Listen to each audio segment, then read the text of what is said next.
नमस्कार। चलिए आज भारतीय कानूनी व्यवस्था में एक अभियुक्त के सफर को समझते हैं। गिरफ्तारी के पहले पल से लेकर अदालत की पूरी कार्यवाही तक हमारा संविधान और हमारे कानून किसी भी व्यक्ति की आज़ादी की रक्षा आखिर कैसे करते हैं। आइए इस पूरी यात्रा को एक एक कदम करके जानते हैं। हम इस सफर को 6 हिस्सों में देखेंगे। सबसे पहले गिरफ्तारी के वक्त क्या अधिकार होते हैं, फिर उन पहले 24 घंटों का क्या मतलब है, मजिस्ट्रेट की भूमिका इतनी अहम क्यों है, जमानत और निष्पक्ष सुनवाई क्या होती है।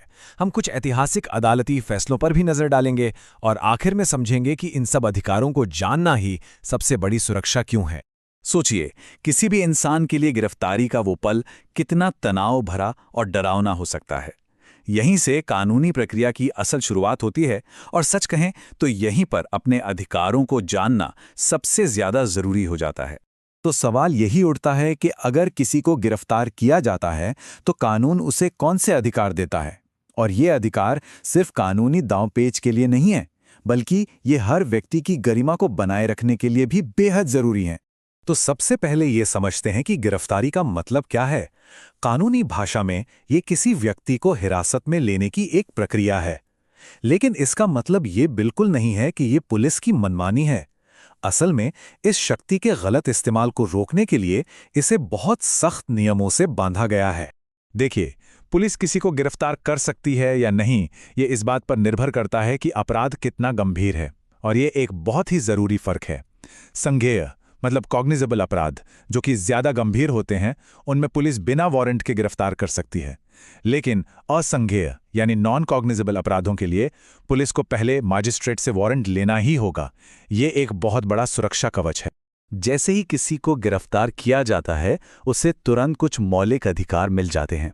उसे ये जानने का पूरा हक है कि भाई उसे गिरफ्तार क्यों किया गया है। वो अपने किसी दोस्त या रिश्तेदार को फोन करके बता सकता है, और सबसे जरूरी, उसे अपनी पसंद के वकील से मिलने और सलाह लेने का अधिकार है। ये बात भारतीय नागरिक सुरक्षा संहिता यानी BNSS में भी साफ साफ लिखी है।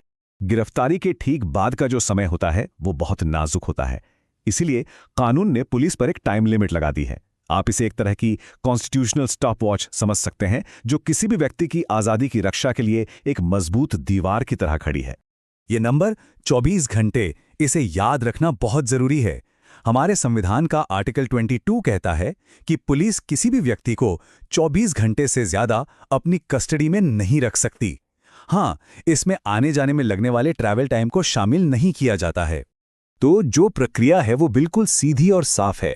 गिरफ्तारी हुई, व्यक्ति को पुलिस स्टेशन ले जाया गया और फिर 24 घंटे के अंदर अंदर उसे किसी मजिस्ट्रेट के सामने पेश करना ही होगा।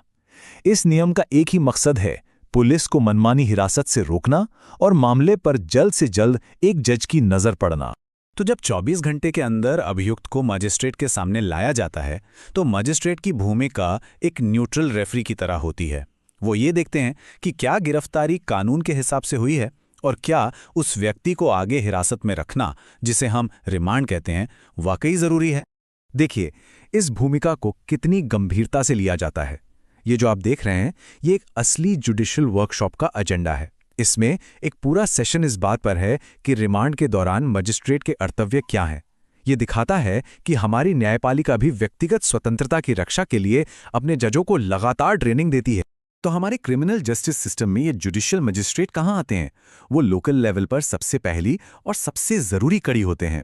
गिरफ्तारी और रिमांड जैसे शुरुआती मामले वही देखते हैं जो किसी भी केस की नींव होती है। अच्छा, यहां एक और जरूरी बात समझनी है। जुडिशियल मजिस्ट्रेट और एग्जीक्यूटिव मजिस्ट्रेट, जैसे कि डिस्ट्रिक्ट मजिस्ट्रेट या DM, ये दो अलग अलग पद हैं। जुडिशियल मजिस्ट्रेट पूरी तरह से न्यायपालिका का हिस्सा हैं, उनका काम न्याय करना है। वहीं एग्जीक्यूटिव मजिस्ट्रेट एडमिनिस्ट्रेशन और लॉ एंड ऑर्डर पर फोकस करते हैं। तो सबसे अहम बात यही है कि मजिस्ट्रेट का काम सिर्फ पुलिस के लाए कागजों पर रबर स्टैंप लगाना नहीं है। उन्हें अपना दिमाग लगाना होता है, केस के फैक्ट्स को देखना होता है और यह तय करना होता है कि किसी को हिरासत में रखना कानूनी तौर पर सही और जरूरी है भी या नहीं। तो गिरफ्तारी हो गई, मजिस्ट्रेट के सामने पहली पेशी भी हो गई। अब आगे क्या? अब शुरू होती है जमानत और एक निष्पक्ष सुनवाई के अधिकार की लंबी लड़ाई। और ये एक बहुत ही महत्वपूर्ण प्रक्रिया होती है। हमारे कानून का एक गोल्डन रूल है, एक सुनहरा सिद्धांत जिसे सुप्रीम कोर्ट ने न जाने कितनी बार दोहराया है। Liberty is the norm and jail is the exception. इसका सीधा सा मतलब है कि आजादी एक नियम है और जेल भेजना एक अपवाद। किसी को सिर्फ इसलिए जेल में नहीं रखा जा सकता क्योंकि उस पर कोई आरोप है। जमानत एक अधिकार है। आर्टिकल 21 के तहत मिले जीवन और स्वतंत्रता के अधिकार के अलावा भी कई अधिकार हैं, जैसे कि एक फेयर ट्रायल का हक, अपने ही खिलाफ गवाही देने से मना करने का अधिकार, और हाँ, ये जानना बहुत जरूरी है कि अगर कोई व्यक्ति वकील का खर्च नहीं उठा सकता तो उसे सरकार की तरफ से मुफ्त कानूनी मदद पाने का भी पूरा अधिकार है। समय के साथ हमारे सुप्रीम कोर्ट ने कई ऐसे बड़े फैसले दिए हैं जिन्होंने अभियुक्तों के अधिकारों को और भी मजबूत बनाया है। ये फैसले आज हमारी आज़ादी के पिलर्स की तरह हैं। 3 ऐतिहासिक मामलों ने इन अधिकारों को एक नई शक्ल दी। 1994 में जोगिंदर कुमार केस में कोर्ट ने कहा कि भाई सिर्फ शक के आधार पर पुलिस लापरवाही से गिरफ्तारी नहीं कर सकती। फिर 1997 का DK बसु केस आया, जिसने हिरासत में होने वाली हिंसा को रोकने के लिए अरेस्ट मेमो जैसे सख्त नियम बनाए। और 2014 के अरनेश कुमार केस में कोर्ट ने साफ कर दिया कि जिन अपराधों में सजा 7 साल से कम है उनमें गिरफ्तारी आखिरी विकल्प होना चाहिए, पहला नहीं। अरनेश कुमार केस की ये लाइन तो बहुत ही जबरदस्त है।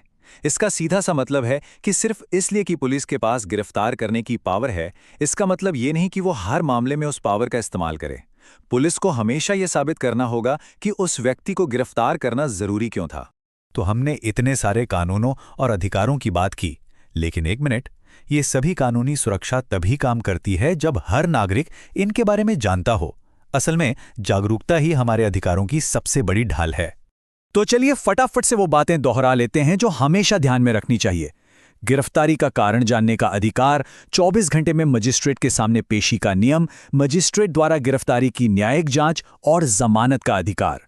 ये हमारे जस्टिस सिस्टम के वो मूल सिद्धांत है जो हर व्यक्ति की आज़ादी की रक्षा करते हैं। और आखिर में एक सवाल, कानून अपनी जगह हैं, अदालतों के फैसले भी अपनी जगह हैं, लेकिन जब तक आम लोगों को अपने अधिकारों के बारे में पता ही नहीं होगा तब तक उनका पूरी तरह से लागू होना बहुत मुश्किल है। तो क्या ये कहना सही होगा कि जागरूकता ही न्याय और स्वतंत्रता को सुनिश्चित करने का सबसे बड़ा और आखिरी हथियार है? इस पर जरूर सोचिएगा।